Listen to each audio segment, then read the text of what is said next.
Welcome to the Recovery Rebellion. I'm your host, Tara Grace, and I just got back from the Harvest Cup, which is a 2-day cannabis event that was out in Worcester, Massachusetts at the DCU Center.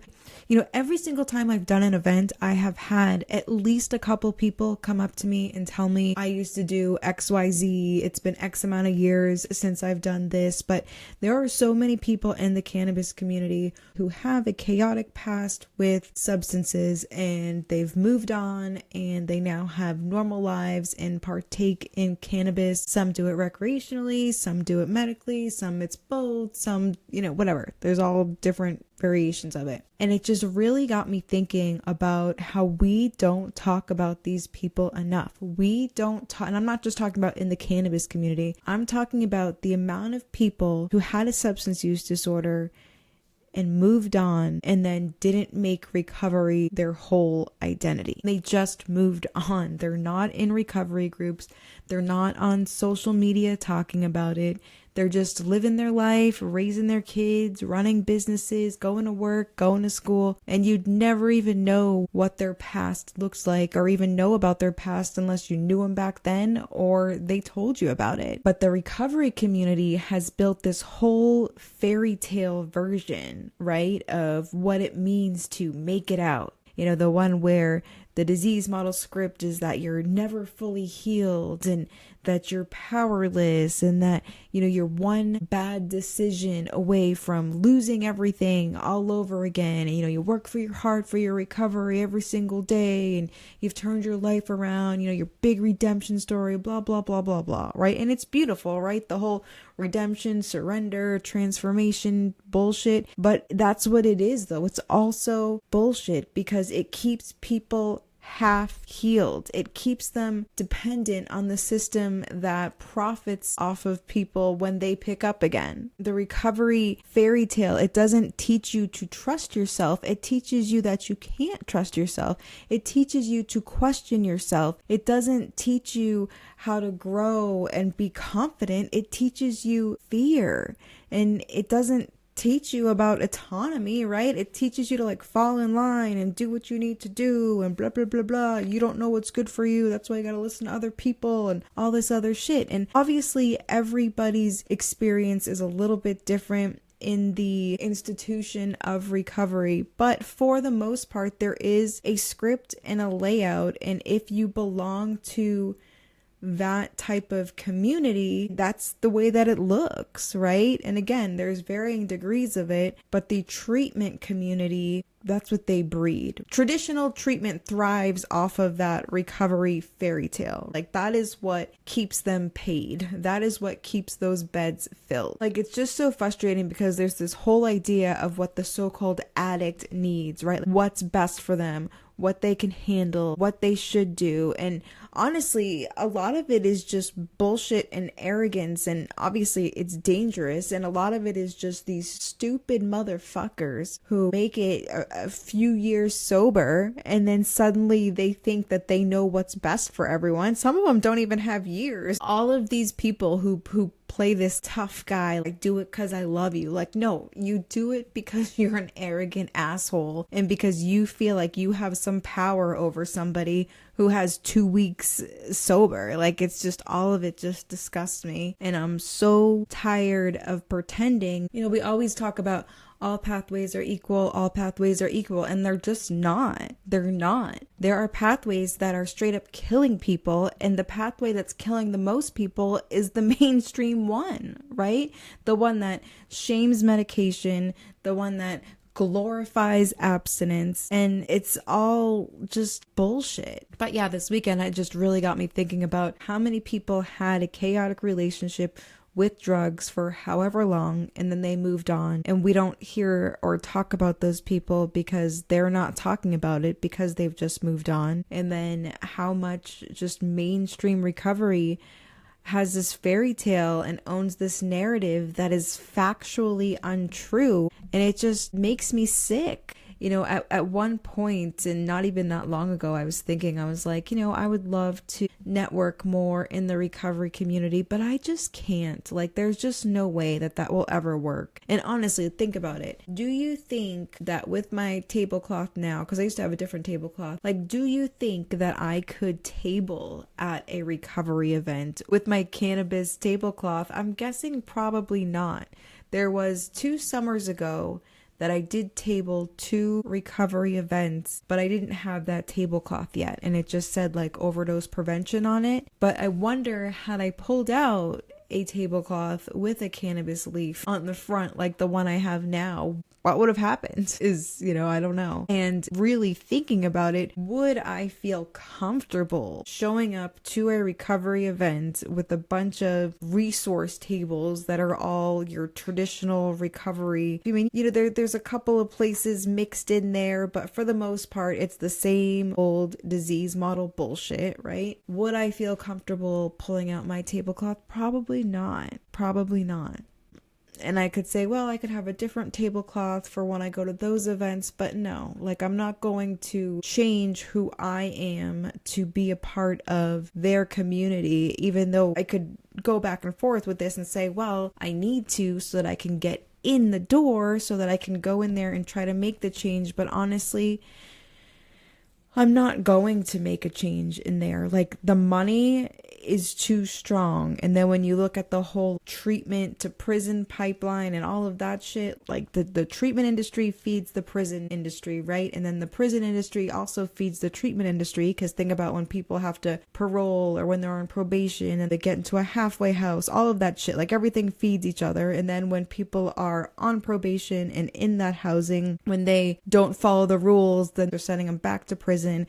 And the person's bouncing back and forth between the prison and the treatment. And like, it's all disgusting. And all of those things, there is nothing that Tara Grace can go in there and completely change the system from the inside out. But what I can do is that I can be very loud about how fucked up the system is, right? And I can tell the truth and encourage people to do their own research, so that maybe slowly but surely less and less people will start, like, I hate to say it like this, but people need to stop turning to the treatment industry for help, right? There are so many ways to change your life after chaotic use. And like, I need to start talking about more of what we can do instead of turning to the traditional treatment industry. It gets tricky because there are plenty of people who will say that traditional treatments save their life, right? And so who am I to say for people to stop going to treatment? But I would say if you've been a couple times and you're taking all the suggestions and doing everything and it's not working for you, maybe it's time to try something else. Because why do we continue to try the same failed pathway over and over and over again, and then just continue to blame the person for not wanting it bad enough or not working it hard enough? But at what point do we say, okay, maybe the issue is the pathway, right? Like, it's so easy to blame the person. Well, it works if you work it. Does it though? Does it? Because I know plenty of people who worked it, myself included, who it didn't work for. But I also know people who worked it and it did work for them. But I don't think it's as easy to say that it works if you work it. It works for some people who work it, but it doesn't work for everyone who works it. And I know I always end up talking about 12-step, but this goes beyond just 12-step. This is the disease model as a whole, because there are treatment centers that aren't specifically all 12-step, but they still tell you about your disease, right? And they still talk about the addict and all of the stuff that's just bullshit. There's just, it just sometimes it's just so overwhelming, honestly. Like, it's so overwhelming that I don't even know where to start sometimes, But the Harvest Cup this weekend just really had me thinking about all the people who have just moved on with their lives. And I wish that they did talk more about their past on platforms, on social media, because more people need to hear those stories. More people need to hear about the people who recovered, who don't live a recovery lifestyle. If it wasn't for my passion to change the industry, I wouldn't talk about my past at all, ever. Like it never comes up in my regular life. Like it comes up in the things that I do now because I'm so desperate to make a change. But if I didn't care and I didn't do this shit, I would never, like, it wouldn't even be a thing. Maybe if my husband and I drove by somewhere and we were reminiscing about something, but other than that, it would not be a part of my life. It would be my past, just like everything else that's in my past. When you take a step back and you think about how, like, the two things that are supposed to be helping the situation, right? The war on drugs and the treatment industry are actually the two things that are making the situation so much worse. It's just like, wow. It's just like, what the hell are we doing? Like, what is going on? But here we are. here we are. Just, I think the best thing that I personally can do is just to let people know what the truth is, encourage them to do their own research, and just know that I know this sounds controversial. Some people aren't going to like it, but you can do so much better for yourself than recovery. Like, recovery is a great place to be, but you can move on from that place, right? And you can recover and you can just go and live your life, right? And that's wonderful news. Recovery keeps us tied to the system. It keeps like one foot out the door. It's like you're half healed, and you can fully heal. You can fully heal and move on from that light. And then it's funny because when I was at the Harvest Cup, I had done a post because, sometimes people are like, oh, like, thank you. Like I think I'm like this really good person and everything. And, I'm a decent person for sure. But if that was just like a straight up recovery event and I had to be stone cold sober and couldn't smoke a little weed during the event, I don't think I would do it, to be so honest. I do it because it's important to me, but spending my entire weekend for something that, I lose money between the gas, the money I pay for parking, the stuff that I put on the table, like all that stuff. I lose money doing it. And then, like I said, it's my whole weekend. It's not like I'm a vendor who's selling things. Like, I'm just giving out free naloxone. If I couldn't partake, like, that's part of the fun, is that I can partake and talk about something that's super passionate to me and have these conversations with people who come up to the table and such. And then it's like I get weird about it because I want to talk more about enjoying cannabis, but it's like, then it just, all of those, there's still a lot of stigma in my mind, obviously, because I feel weird about talking about it. I'm like, oh, like, there's a lot of people in recovery who follow my page and maybe I shouldn't talk positively about. That's like a whole nother thing that I need to work through for sure, because it's okay to feel good after having a chaotic relationship with drugs. Like, it's one of those things that I haven't really found the words to talk about comfortably, but I need to, because I know this is an area a lot of people kind of get stuck. And then I think the shame can take over for a lot of people, and that becomes dangerous. Then they start second guessing themselves, and then, all the disease model stuff starts spiraling in their brain, and it can get ugly. So I do think that we need more conversations around the positives, just the fun of getting, this sounds so weird. See, this is the stigma, man. Like this is hard for me to say. The fun around getting high, the fun around getting stoned. Like, it's okay that I smoke weed and enjoy it and get stoned and have fun and giggle and like have a good time. That's okay. But it feels so weird to talk about still. And I swear, every time I think that I'm done with deprogramming, things like this, right? Like the whole feeling weird about talking about getting stoned. It's like every single time that I think I am done deprogramming, something will come up that I'm like, but nope, we still gotta work on this area. I think what gets me is that I feel like people are gonna say that I'm glorifying or glamorizing substances, and I'm not.